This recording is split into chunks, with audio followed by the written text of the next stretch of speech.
My name is Eleanor. I'm 29 years old. The first sound was the clean, delicate tap of a champagne spoon against a crystal glass.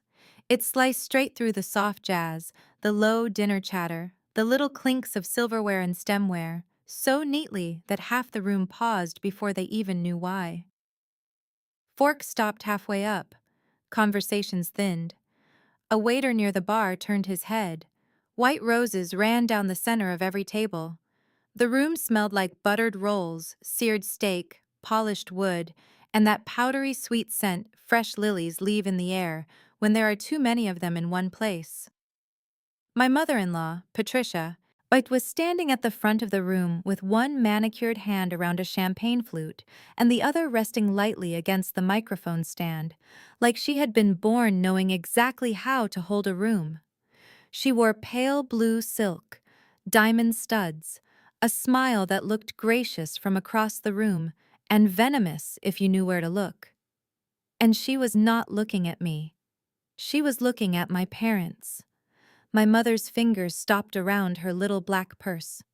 My father, who had worn that same charcoal suit to my college graduation and my cousin's funeral and every event where he wanted to look like he respected the occasion, pulled his shoulders back just a little straighter, the way men do when they know something is wrong, but are still trying very hard to act like it isn't. That was the moment I knew this was not a toast. It was a setup, and my parents had just been placed in the center of it.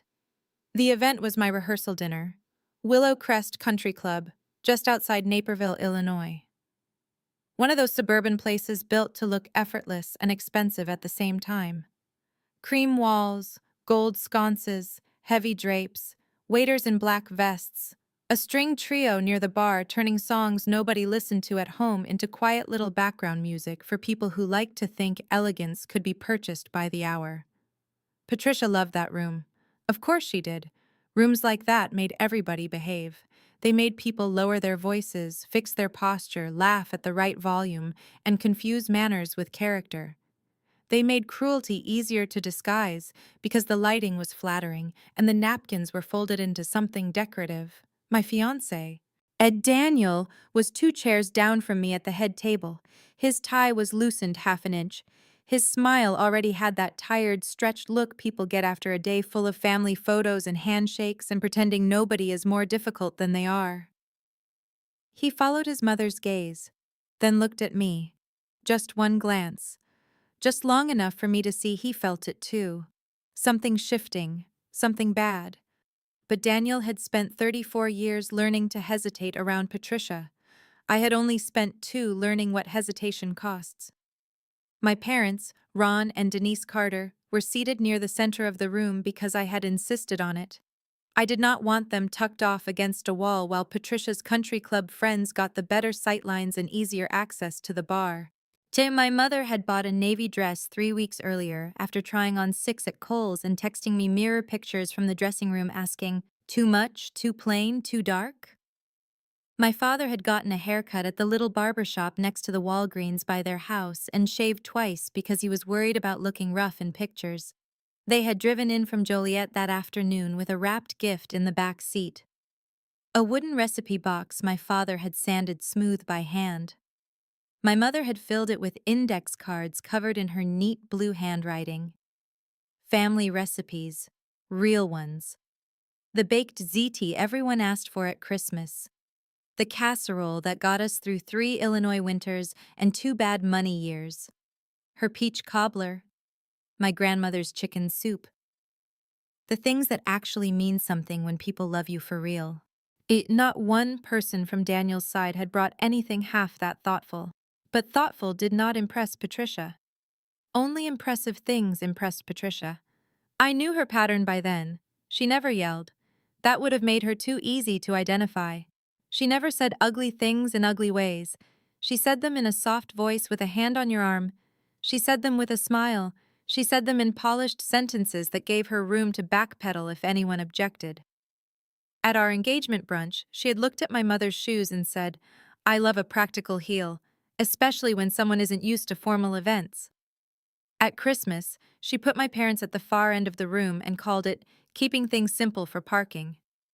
when my father mentioned fixing trucks on weekends for extra money.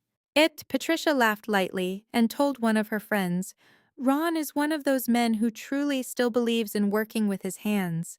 It's almost nostalgic. Almost nostalgic. That was how she did it.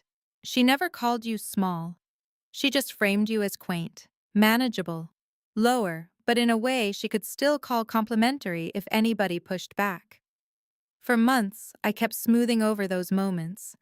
I kicked Daniel under tables, changed the subject, refilled drinks, smiled too tightly, told myself weddings made people weird, told myself Patricia loved control more than she loved cruelty, told myself once the wedding was over, maybe she would calm down. But some women do not calm down after they win. They get worse. Because now they think you belong to them. Patricia tapped the glass again. The room settled. Before dessert, she said, voice bright and warm through the microphone, I wanted to take a moment to honor the joining of our two families. A few people clapped. Someone near the back let out a soft little, "Aw." Patricia turned toward my parents' table with a sweetness so deliberate it made the skin between my shoulder blades tighten. Because tonight, she said, is not just about Daniel and Eleanor. It's about the people who raised them, the values that shaped them, the worlds they came from. That got a laugh. A small one, thin, the kind people make when they are not sure if something is funny yet. But they can feel a joke coming and want to be on the right side of it. My mother gave a tiny smile. My father's jaw locked. But Patricia reached behind the podium and lifted a large white gift bag with gold tissue paper spilling out of the top. I thought it might be fun, she said, to share a small token of appreciation with Eleanor's parents, since our families are so beautifully different. There it was, not shouted, not ugly, just laid down carefully in the middle of the room like a knife placed handle first. People smiled uncertainly. Patricia kept going. Ron and Denise, she said, would you stand for us? My mother looked at me first. That is the part that still gets me. Not Patricia's voice, not the room. My mother checking my face before she moved. Like she was asking, is this safe? Is this okay? Can I trust this? And I gave her the smallest nod because what else could I do with 30 faces already turning their way? So my parents stood. Patricia reached into the bag and pulled out two things. The first was a pair of bright gold plastic travel mugs with Willow Crest printed on the side. The second was an envelope. She smiled like she was being generous. We know formal evenings like this can feel a little intimidating if they're not part of your usual world, she said. So I put together a little comfort kit. Gift cards for gas, a few club drink vouchers, and some notes on formal etiquette events in case the wedding weekend feels overwhelming. The first sound after that was not laughter. It was my mother inhaling. Just once. Sharp. Her smile changed shape without fully disappearing. It became the kind women wear when they've been hit in public and are trying very hard to pretend they were not. My father did not move, not a flinch, and not a blink. Patricia kept smiling. There's also a restaurant card in there, she added, because Daniel and Eleanor mentioned finances have been tight on your end, and family should help family, shouldn't it? This time people laughed. Not everybody. Enough. Enough for me to hear it hit the table. Enough for me to see one of Patricia's church friends glance at my mother's dress, and then down at the bag like this was all some harmless little social performance. Enough for my stomach to go cold. My mother whispered, "That's very kind." It was the worst possible answer, not because she meant it, because she didn't. She meant, "Please let this end." She meant, "I know how to survive this." My father put one hand against her back. That hand said more than his mouth ever could. Yet he was trying to hold her upright in front of strangers. Patricia still was not done. And since they've always been such simple, sincere people, she said, I thought we could all raise a glass to the Carters for doing their best to step into this exciting new chapter with us. Simple, sincere, doing their best. I heard the room in little pieces then, a fork touching porcelain, a chair leg shifting, fabric moving. Daniel saying my name under his breath, but I was already standing. For 1 second, something hot and ugly rose straight into my throat. For 1 second, I wanted to grab that microphone and tear her open with the meanest language I knew. But rage is easy to dismiss when you're a woman, especially in a room like that. Especially when the woman humiliating you is older, richer, better connected, and smiling like she's offering a blessing. Patricia had designed the whole moment around one hope: that I would explode, that I would give her exactly what she needed: a loud girl, an emotional girl, a vulgar girl. So I did not. I walked slowly. My heels clicked once on the polished floor, then again, then again. I took the microphone from its stand so gently Patricia let go before she fully realized what I was doing. I smiled at her first. Not because I felt kind, because I wanted the room to stay where it was, balanced, listening. Since we're sharing family history tonight, I said, let's share all of it. You could feel attention shift, not collapse, shift. A subtle living thing passing over the tables, like a curtain moving 1 inch at a time. Patricia's smile thinned. Eleanor, she said softly, a warning tucked under every syllable. But I kept my eyes on the guests, on the women with manicured fingers around champagne flutes, on Daniel's uncle from Barrington who never stopped talking about markets, on Patricia's pastor, on the event manager near the back wall who knew exactly who booked the room and exactly how much had or had not been paid. Patricia is right about one thing, I said. Tonight is about two families, and two families should know what they owe each other. Daniel stood halfway out of his chair, not to stop me, not yet, just because he recognized my voice when it changed.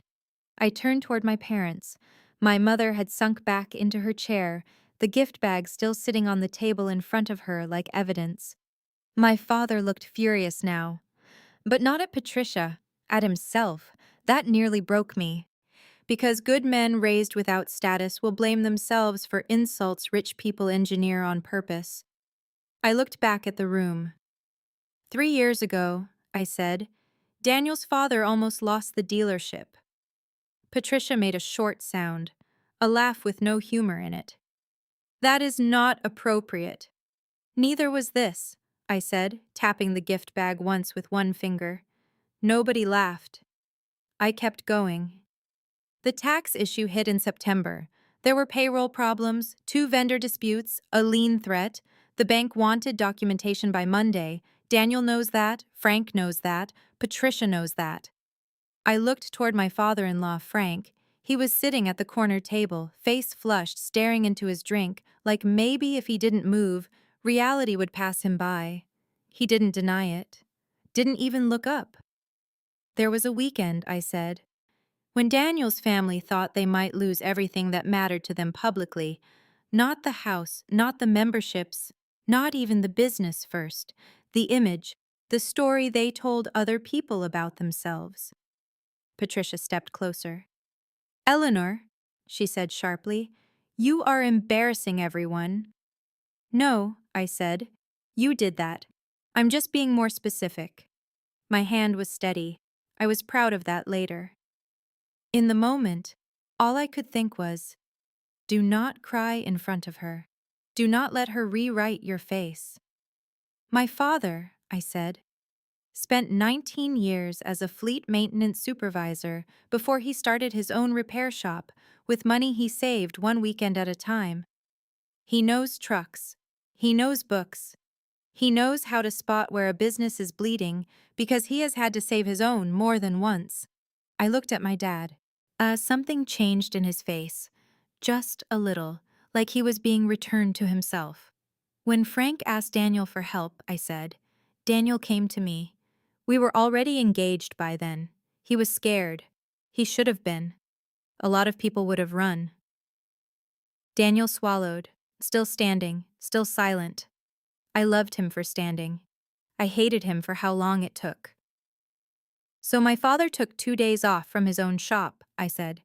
He came out to Aurora. He reviewed inventory records, employee scheduling, maintenance losses. He found the leak. He fixed the vendor issue through one of his old contacts. He helped stabilize enough documentation for the accountant to stop the lien from going public. Now there were no little table sounds, no glasses, no shifting chairs. Just breathing. Sick Patricia folded her hands in front of her, the way women do in church when they're trying to look serene during a sermon that has suddenly become personal. "That was a private family favor," she said, "and I won't have you twisting it into a private family favor," I repeated, "that saved your husband from public humiliation." I let that sit. Then I reached into my clutch. This part I had not planned to do that night. But Patricia had been sloppy for years because people like her always are. When they need help, they leave traces everywhere because they never imagine the people helping them will ever need protection later. I pulled out my phone and unlocked it. "November 14th, I said. Text from Patricia to my mother. Then I read it aloud. "Denise, please don't mention Ron's help to anyone at the club. Frank is under terrible stress and we need to keep this contained. We'll never forget what your family is doing for ours." Something moved through the room then, not words, recognition, because stories can be denied. Screenshots make people uncomfortable in a more permanent way. Patricia's face changed, only slightly, but once you know what panic looks like, it has texture. "My mother kept that message because she keeps everything," I said. "Birthday cards, warranty papers, Walmart receipts from 5 years ago. She is the least dramatic person I know. She didn't save it for revenge, she saved it because she saves things." My mother covered her mouth with her fingers. Her eyes were wet, and I knew exactly what she was thinking. Not "thank God she has proof." My mother wasn't built that way. She was thinking, "And I never wanted this to become a scene." That was who she was, dignity first. Even when dignity got punished. Patricia looked at Daniel. "Tell her to stop." But Daniel was staring at me like he was watching something he should have protected much earlier. I took one breath. Then I gave the room the second layer. "And since we're talking about family support," I said, "let's also talk about tonight." The event manager at the back shifted. He knew. Patricia's head snapped toward him, then back to me. "This rehearsal dinner," I said, resting one hand on the edge of the podium, "was not paid for the way Patricia has been implying all month." Patricia laughed, brittle this time. "Oh, for heaven's sake." "No," I said, "for invoices' sake." A few people blinked. The manager took one slow step forward, like he already knew he might be needed. "I booked Willow Crest through a corporate hospitality rate tied to Lakeshore Events Group," I said. "I am a senior contracts manager there. I negotiated the venue discount. I paid the deposit, and the remaining balance cleared from my account 6 days ago because Patricia's card was declined twice." Frank looked up so fast his chair creaked. His head turned toward his wife with a speed that would have been funny if the room wasn't already holding its breath. Patricia said, "That is a disgusting lie." "It isn't," said a man's voice from the back. Every head turned. It was Evan Morales, the event manager. He looked deeply unhappy to be speaking, which made him far more believable than Moses. "Carter booked the room under her company rate," he said carefully. "We dealt with her directly on the revised payment schedule." Patricia stared at him, then at me, then at the room. And that was the shift. The dangerous one. As long as she had an audience, Patricia was powerful. The second the audience became witnesses, she had nothing but posture. My voice stayed calm. "I let Patricia take public credit for this dinner because I was trying to keep peace," I said. "I let her make little comments about standards and contribution because I kept telling myself weddings make people strange. I told myself not every cruelty deserves a response." I looked at my parents again, then back at Patricia. "But humiliating my parents in public with gas cards and etiquette notes after they helped your family in private?" I shook my head. "Oh no, that doesn't get swallowed politely. That gets answered." Patricia drew herself up, her chin lifted. "When liars begin losing, They always move toward formality because they think looking composed is the same thing as being right. This was meant in kindness, she said. If Eleanor has chosen to interpret generosity as insult, I can't control that. Kindness does not come with a microphone, I said. That line spread after. People repeated it for weeks. Daniel's cousin texted it to him. A woman I barely knew messaged me on Instagram later and said she wrote it down in her notes app after hearing about the dinner through family gossip. Kindness does not come with a microphone. A truth should fit in one hand when you throw it. Patricia smiled tightly. I think emotions are running high. Then let's lower them with facts, I said. I picked up the white envelope from the gift bag and opened it in front of everybody. Inside were 2 gas cards, 3 drink tickets, and a printed card on heavy cream paper. Welcome to our world, a few little extras to help you feel at ease. At the bottom, in Patricia's handwriting, dress code notes enclosed for all formal wedding events. I held it up. Nobody needed every word. The tone was visible. Cruelty leaves fingerprints even when it wears nice script. Then I pulled out the folded notes. A whole page. Subjects included cocktail attire, table manners, and navigating upscale venues with confidence. It was somehow worse than the gas cards. You could feel the room register that too. Patricia tried one more time. Oh, Eleanor. Honestly, it was playful. Playful for whom? I asked. That landed harder than I expected, because now the answer had to live somewhere. Patricia's pastor looked down at his plate. One of her friends reached for water with a hand that suddenly looked uncertain. Daniel's aunt, who had laughed earlier, looked like she wished the carpet would open and take her with it. Then my father spoke. His voice was low, rough, not loud. We didn't come here to be helped. Every head turned toward him. He stood slowly, not dramatic, not shaking, just a working man in an old suit standing in a room that had tried to make him feel borrowed. We came because our daughter asked us to come, he said. We brought a gift. We dressed the best we know how, and we were proud to be here. Then he stopped. That was all. And my father never used extra words when the true ones were enough. My mother stood too. Her voice was softer. We were always grateful your family accepted Eleanor, she said, looking at Patricia. I think maybe we misunderstood what acceptance meant. That nearly finished Patricia, not because it was loud, because it was clean. There is a kind of grace that exposes vulgarity better than screaming ever could. Daniel moved then, finally. He came to my side and took the microphone from my hand, but only long enough to turn and face the room. My mother owes Eleanor's parents an apology, he said, and so do I. Patricia whispered, Daniel. He did not look at her, not yet. He looked at my parents. Ron, Denise, I should have stopped this before it ever got here, he swallowed. I knew she'd been making comments, and I told myself it was easier to handle privately. I was wrong. That mattered. Not enough to erase the delay, enough to mark the line. A man does not become brave because a woman bleeds first, but sometimes he becomes honest because she refuses to keep bleeding quietly. Patricia's mouth tightened. I am your mother, and Eleanor is my family, he said. Frank stood next. I did not expect that. Frank was a man made mostly of avoidance, golf, business lunches, quiet newspaper mornings, letting Patricia handle all the social weather while he stayed above it. I had always thought of him as furniture with a bank account, but humiliation rearranges cowards too.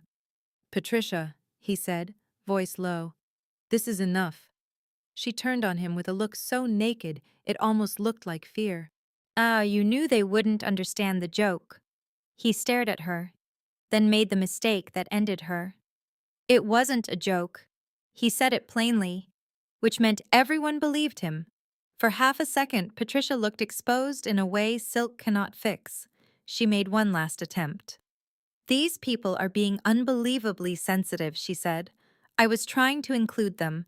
I cannot be punished because some people drag their insecurities into every room. And that was when Daniel's grandmother spoke. Eleanor Whitmore. Yes, my name came from hers. One of Patricia's favorite family facts when it made them sound anchored and old money and established.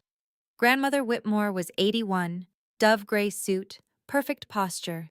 The kind of woman who looked like she could still silence a school hallway with one glance. Patricia, she said. There is a difference between inclusion and exhibition. You know it. That is why you chose this format. Nobody moved, not even Patricia. The older woman set down her fork with a tiny, precise click. If you must place someone beneath you in order to feel elevated, she said, then whatever you are standing on is not class. There are sentences that sound like opinions. That was not one. That sounded like a ruling. Patricia opened her mouth, closed it. I looked at my parents. The hurt was still there. Of course it was. Public wounds do not disappear just because justice arrives late. But something else had reached them too. Relief. Not easy, not full, but real. The kind that comes when somebody finally says, in front of everybody, "We saw what happened to you and it was wrong." And I stepped down from the podium and walked to their table. I did not look back at Patricia. That mattered to me. Women like her still feed on attention even when they are losing. I was done feeding her. I crouched beside my mother first and lifted the gift bag off the table. Then I folded the etiquette notes once, twice, placed them back inside with the gas cards. You never had to earn your place here, I said to both of them. Not tonight. Not in my life. Not anywhere. My mother started crying then. Quiet tears, the kind she tried to hide by wiping quickly with one finger. My father looked away toward the dance floor for a second, jaw tight, then back at me. You don't have to leave your dinner because of us, he said. Even then, even after all of that, he was still worried about taking up too much space. That is how love looks in ordinary families. It apologizes for the room it already deserves. I'm not leaving because of you, I said. I'm choosing you. That line was for him, for my mother, for every version of me that had spent too long trying to be chosen by people who only valued performance. Some people inherit silver, some inherit a spine. Only one of those holds up under pressure. Daniel came over and stopped beside me. His face was pale now, anger finally catching up with shame. We should go, he said quietly. I looked up at him. Part of me wanted to ask if he meant we as in him and me, or we as in me and my parents. He saw the question before I asked it. All of us, he said. Patricia's voice came sharp from behind us. Daniel, do not walk out on your own family. He turned then, fully, for the first time that night. You're the one who walked out on family, he said. Again, not loud. Again, enough. Guests were watching openly now. No one was pretending dessert mattered. No one was pretending the room could be taped back into elegance with coffee and a changed subject. Patricia had built a public theater. She had just forgotten that witnesses are much harder to manage than an audience. As we gathered our things, people approached my parents in little awkward waves. Not because conscience had suddenly made them brave, because power had shifted and everybody could feel it. Daniel's Aunt Linda touched my mother's arm and said, I'm so sorry, Denise. My mother gave her a tired little nod. Patricia's pastor told my father, that should never have happened. My father thanked him. Because my father could be gutted and still somehow remember his manners. Evan offered quietly to have our cars brought around. I thanked him. Grandmother Whitmore passed me on her way out and paused just long enough to say, Hold your line, child. Then she touched my hand and kept walking. Patricia did not come near us again. She stayed near the front of the room with one hand braced against a table, smiling at nobody. Frank tried to speak to her once. She shook him off. Two of her friends hovered close for a minute, then peeled away one by one. Social collapse is rarely dramatic the way movies teach you. Sometimes it is just a woman still standing in silk while conversation flows around her like she has become a stain no one wants to step in. We left through the side entrance because I did not want my mother running a gauntlet of faces at the main doors. The hallway smelled like coffee grounds and polished wood. My heels clicked. My father carried the recipe box they had brought because in all the chaos it had never even been opened. My mother held her purse with both hands now, shoulders rounded inward like she was physically trying to make herself smaller from what had happened. Outside, the spring air was cold enough to sting.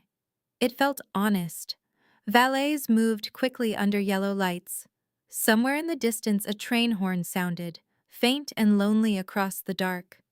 The country club glowed behind us like the shell of something expensive and empty. Daniel opened the car door for my mother.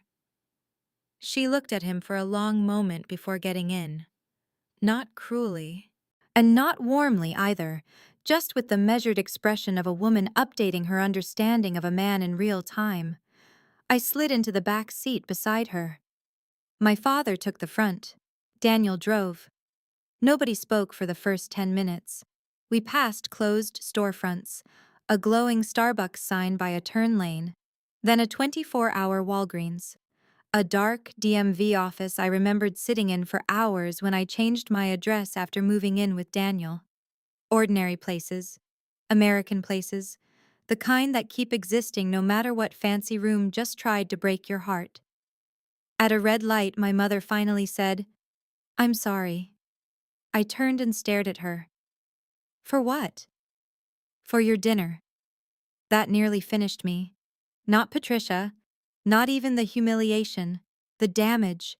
Yeah, the way good people start apologizing for the harm done to them if it lasts long enough.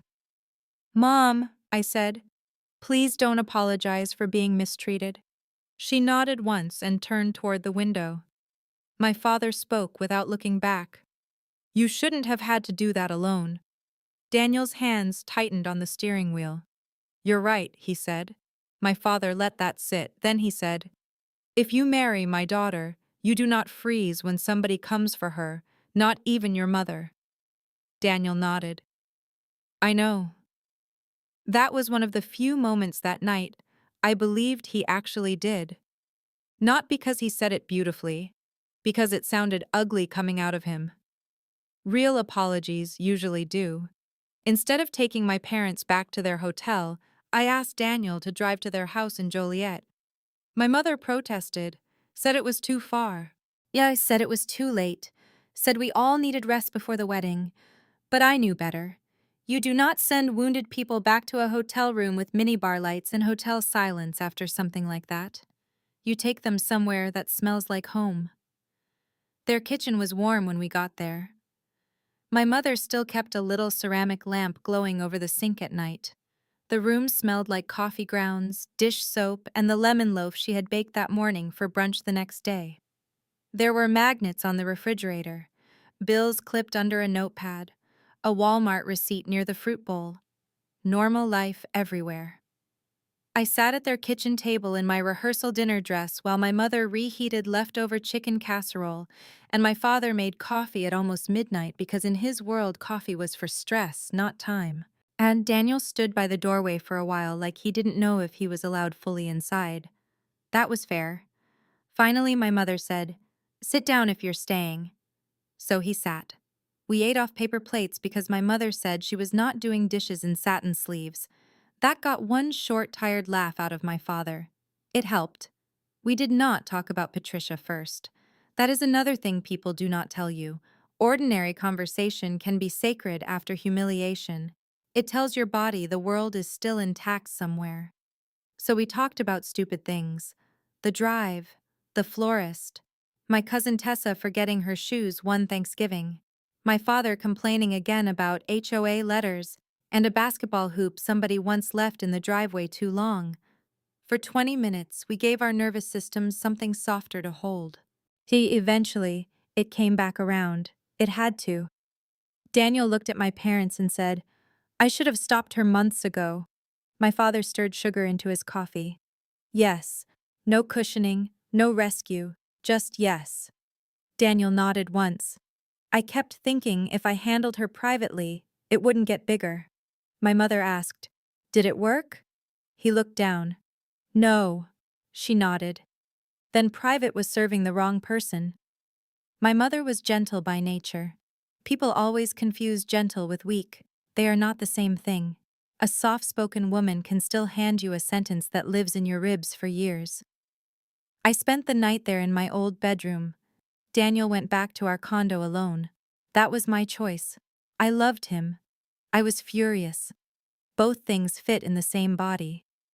The next morning, my phone started ringing at 7:12.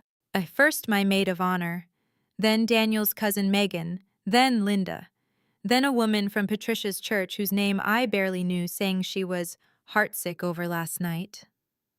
By 8:30, 3 different relatives had texted asking if the wedding was still happening. By 9, the story had already started mutating.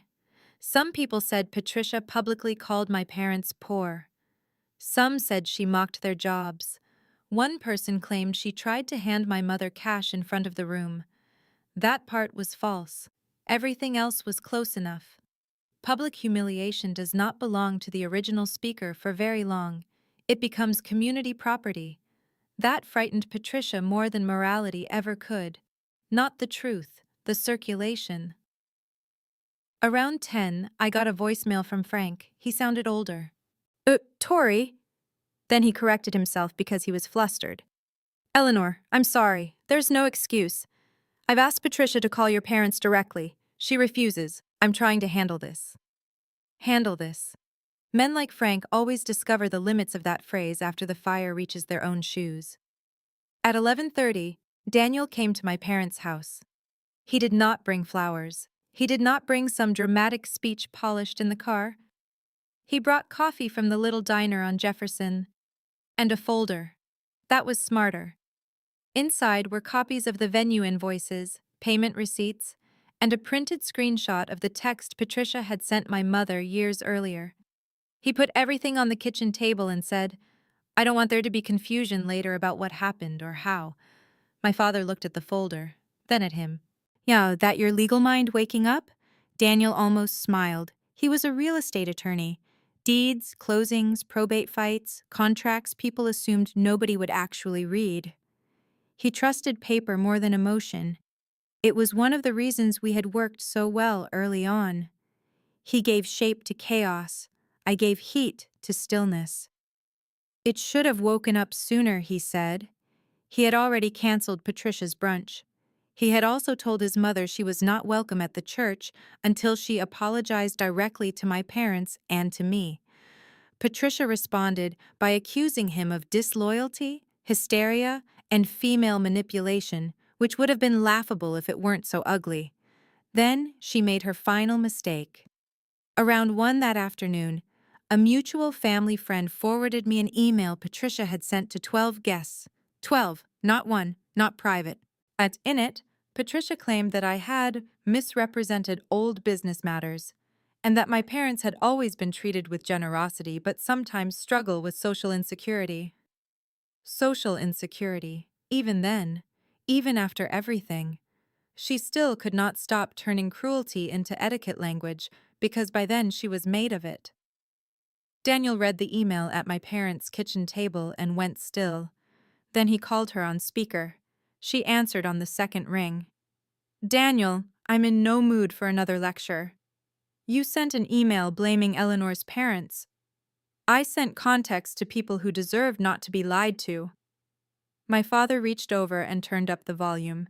Daniel said, "Apologize now." Patricia laughed softly. "No." My mother stood from the table and walked to the sink. Her shoulders straightened. That she did not turn around when she spoke. "Then she doesn't come to the wedding." Patricia heard that. "Denise, don't be absurd. This is my son's wedding." My mother turned then. I had never seen her face that calm while angry. "And that was my daughter's rehearsal dinner," she said. "You already made your choice." Patricia hung up. By 2:30, the wedding had become a decision point. Not the marriage, the wedding, the church, the reception, the photographs. The version where everybody smiles through rot because the invitations are already sent and the deposits are already paid. Daniel and I sat in my parents' backyard under a maple tree that had not fully leafed yet. A neighbor's dog barked twice. Someone down the block was grilling too early, and the smell of lighter fluid drifted over the fence. And it felt very far from Willow Crest. Thank God. Daniel said, "If you want to cancel everything, I'll back you." I believed him. That mattered more than it would have the day before. "I don't want to cancel because of her," I said. "I don't either. But I also won't stand in a church pretending family means whatever she says it means." He nodded. We sat with that. A robin hopped through the grass near the patio. My mother moved around in the kitchen behind us, rinsing cups. My father was inside on the phone with somebody from the shop saying he'd be late Monday. Life continuing around the edges of the question. Then Daniel said, "What do you need from me to stay in this?" There it was. Not romance, structure, a real question. I loved him more for asking it plainly. "So, I need you to stop managing your mother and start confronting her," I said. "No private smoothing. No, that's just how she is. No leaving me to be the first one with consequences. If we do this, you do it with your full chest." He looked down at the grass, then back at me. "Yes. And if she shows up tomorrow without apologizing, she doesn't come in. And if she causes a scene, I remove her myself." I watched his face for a long second. "You understand this is not about protecting me from discomfort anymore." "I know. It's about whether you can tell the truth while it costs you something." He nodded again. "I know." This time I believed him enough to keep going. The wedding happened, not the way Patricia imagined, not the way I imagined either, but it happened. The ceremony was at St. Mark's. At the church my parents had gone to every Christmas Eve since I was 12. We chose it because I wanted something real more than grand. Wood pews, imperfect acoustics, a parish hall downstairs where coffee always tasted a little burnt and nothing looked curated. Patricia was not there. Not because she found dignity overnight, because Daniel sent her one final email that morning. No entry without a direct apology to Eleanor, Ron, and Denise Carter. No contact with church staff, no attempt to speak during the ceremony. Failure to comply will result in removal. County Sheriff Security has been notified. He attached the Willow Crest incident summary, referenced the follow-up email, copied his paralegal. That last part made me smile. Sometimes romance looks like a man finally documenting the problem he used to minimize. That Patricia did try to come. Of course she did. Half an hour before the ceremony, one of the volunteers spotted her black Mercedes pulling near the side lot. She was wearing cream, which told me everything I needed to know about her intentions. Not white, too obvious. Cream is for women who want deniability with their domination. Daniel met her outside with Frank and Deputy Lewis, who was working private security in uniform, because St. Mark's had enough weddings to know practical backup matters. I did not see the whole thing. I only heard pieces later. Enough pieces. She said she was the groom's mother. Daniel said, "Not today." She said I had poisoned him against his family. Frank, to my endless surprise, said, "Stop." She said everyone would talk. Daniel answered, "Sup, they already are." And then Deputy Lewis gave the line of the day. "Ma'am, this isn't a debate, it's a boundary." She left. The ceremony started 13 minutes late. I walked down the aisle with my father. His hand was warm and steady around mine. He did not rush. He did not look ashamed. He looked proud in a way that made my throat ache. My mother sat in the first pew in the same navy dress from the rehearsal dinner because she had bought it for this weekend, and she refused to let Patricia steal one more thing. When I reached the front, Daniel looked at me like a man who finally understood what he almost lost. That is not a fairy tale feeling. It is heavier than that, steadier, more expensive.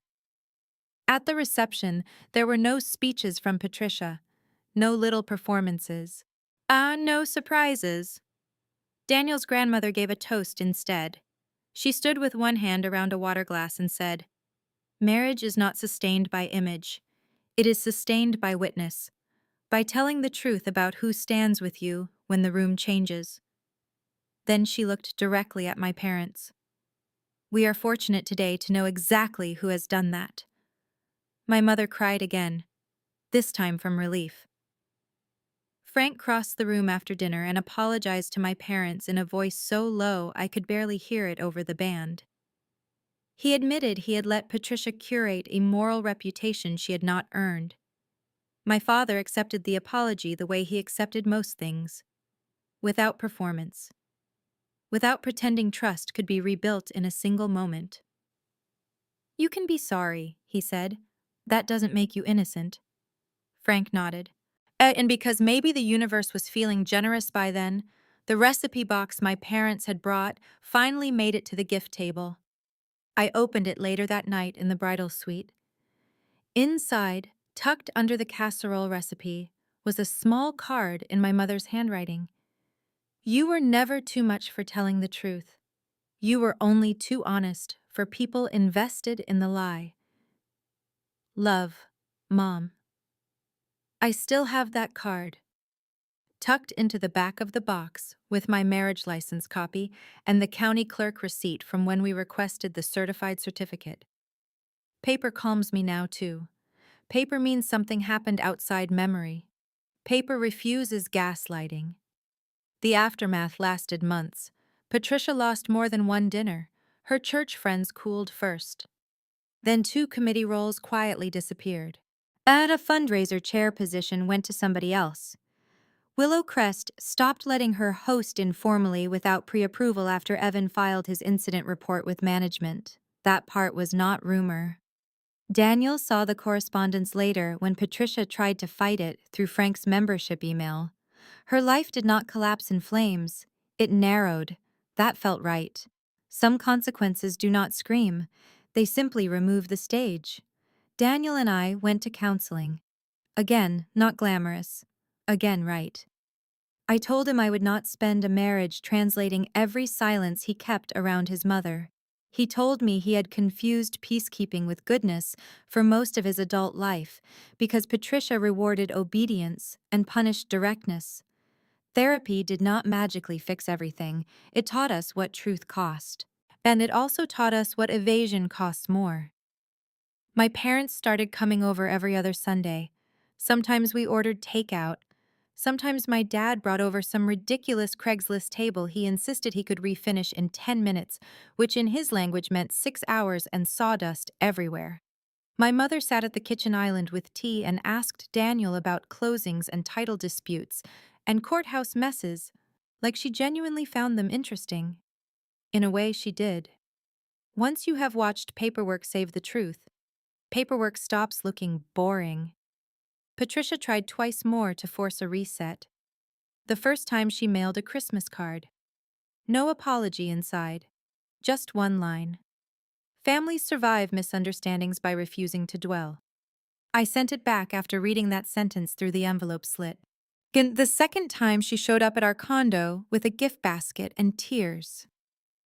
Daniel met her downstairs and did not let her up. Later he told me she said, "I'm being treated like a criminal."